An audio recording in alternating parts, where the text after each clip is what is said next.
lamentablemente nuestra justicia siempre llega tarde. En nuestro quehacer como parlamentaria, además de haber constituido la Comisión de Mujeres y Equidad de Género, estamos avanzando en proyectos importantes. Lo hicimos en julio del año 2019, en donde aprobamos por unanimidad, luego de la sala de la Cámara de Diputados, el proyecto que sin consentimiento hay violación. Lamentablemente este proyecto sigue dormido en el Senado. Mientras algunos proyectos esperan en el Congreso, lo cierto es que cada día hay una nueva víctima. Por eso, la pregunta es, ¿cuándo se acabará la violencia contra la mujer? Estamos presentando Contigo en Directo. Lucho, vamos a conversar contigo, vamos a presentar también a la abogada Constanza Schoenhout. ¿Está bien pronunciado, Constanza? Tú me corriges. Sí, ella es de la Corporación Humana. Muchas gracias por tu tiempo, por estar con nosotros esta tarde. Es un tema que hemos tratado de visibilizar lo más que podemos, por más trágico que sea, por más dramático que sea, porque nos importa, porque creemos que no puede ser que, a pesar de existir medidas cautelares, sigamos viendo esta violencia contra la mujer. Lucho, lo hemos visto en incontables reportajes y noticias a lo largo de solo este 2020, cómo se vulneran estas medidas cautelares contra hombres de alejamiento particularmente, ¿no? Que terminan yendo una y otra vez finalmente a buscar a sus víctimas. O sea, ya la experiencia nos da a entender, Toti, de que la medida cautelar en temas de género es poco efectiva, que no tiene ningún tipo de control, es vulnerada constantemente, entonces finalmente es un elemento que no está siendo efectivo.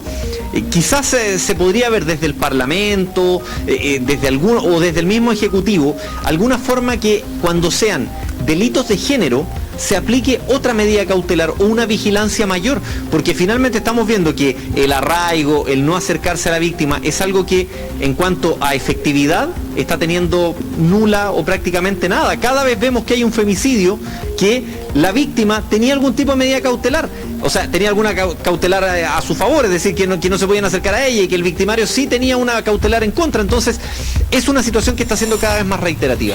Lo que nos cuenta Luis, Constanza, lo hemos visto varias veces en este año, con pesar lo digo, porque a uno le llama la atención cómo esto sigue ocurriendo una y otra vez. ¿Qué podemos hacer para lograr que efectivamente este tipo de medidas cautelares sean reales, sean efectivas, se cumplan? Sí, bueno, varias cosas. Yo creo lo primero que me gustaría partir diciendo es que cuando se abordan estos casos en la televisión abierta o en los medios de comunicación, es importante primero hacer un llamado a todas las mujeres a que muchas veces se sientan revictimizadas también con estos casos, a que sepan que aquí hay organizaciones, hay otras mujeres y hay redes que podemos poner a disposición para que cualquiera que esté viviendo algún tipo de violencia o vulneración en sus derechos pueda acercarse, buscar ayuda, y que de alguna manera podamos construir estas redes entre mujeres que yo creo que hoy día está siendo fundamental para cuidarnos entre nosotros. Sí, y creo que en ese sentido es clave también el abordaje que hacemos.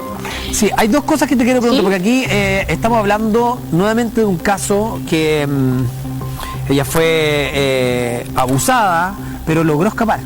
Y en gran parte de los casos que hemos hablado en Contigo en Directo, estamos hablando de mujeres que no logran escapar, mujeres que son asesinadas, que hay femicidio por medio. Entonces también me gustaría ver qué pedirías tú de parte del Estado, de la sociedad, que podemos hacer con esto, porque también no estoy, por favor, no se entienda, no estoy minimizando la red de protección que puedan generar las propias mujeres, pero no podemos esperar como sociedad que toda la pega la hagan ustedes mismas. O sea, aquí tiene que haber apoyo de otros lados, ¿no? Sí, por supuesto.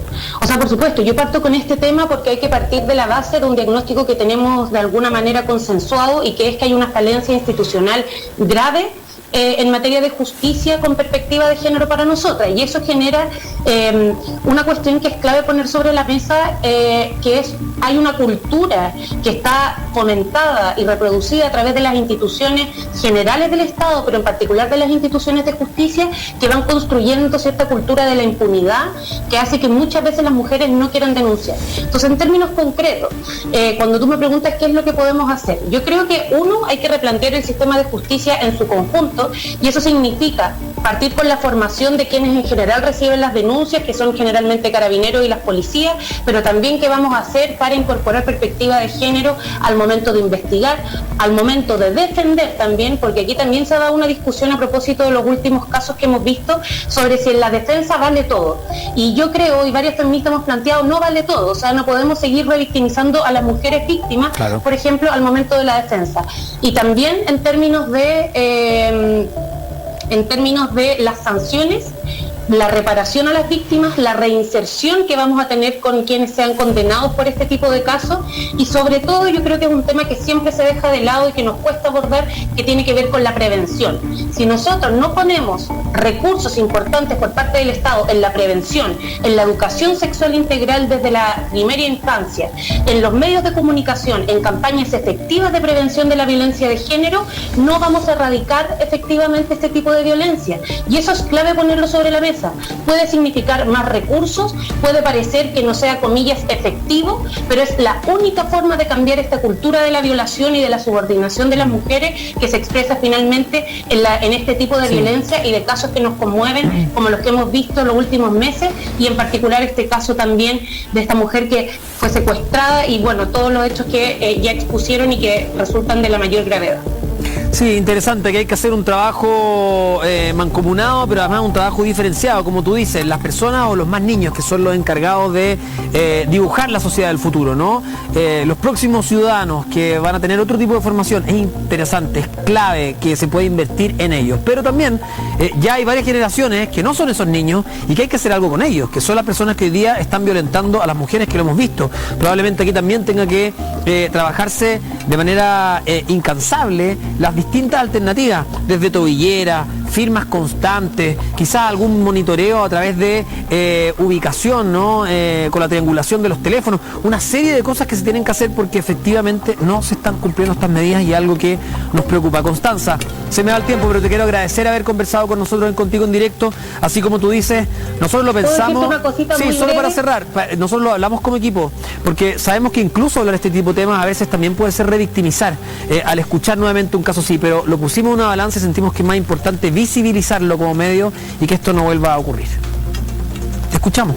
Por cierto, muy en breve, a mí me gustaría plantear, o sea, primero me parece que es un abordaje correcto porque hay que plantear qué es lo que podemos hacer en estos casos, y en ese sentido también agradecer el enfoque que pone el programa, y también plantear que a propósito de lo que tú planteas de qué hacemos hoy, ahora, con los casos que están ocurriendo, creo que también hay una oportunidad sustantiva en el proceso constituyente para que demos un salto en la reconfiguración de las instituciones de justicia, de las que protegen los derechos humanos y de la transversalización de la perspectiva de género en políticas públicas, en legislación y, por cierto, también en las sentencias, que muchas veces son clave al momento de poder avanzar en justicia efectiva para nosotros. Sí, lamentablemente este tipo de violencia no discrimina en nada, ¿no? En edad, mismo el caso de Ámbar, tampoco en social, en estrato social, absolutamente nada, y es muy, muy violento lo que hemos visto en el último tiempo. Gracias, Constanza, por estar con nosotros, gracias por tu tiempo. Lucho, te mandamos un abrazo también, gracias por habernos acompañado durante el programa. Nosotros nos vamos a ir a una pausa comercial y vamos a volver con uno de los temas del día, que tiene que ver con el comienzo del proceso del segundo retiro del 10%. Está a las colas. Filas gigantes, filas larguísimas, aun cuando se ha hecho hincapié en que el proceso se puede hacer de manera digital y solo con la cédula de identidad. Hay personas que no saben hacerlo, no pueden acceder a eso, hay personas que todavía no reciben el primer retiro. Les vamos a contar por qué y cómo se puede solucionar en parte esto a la vuelta de este pequeño corte.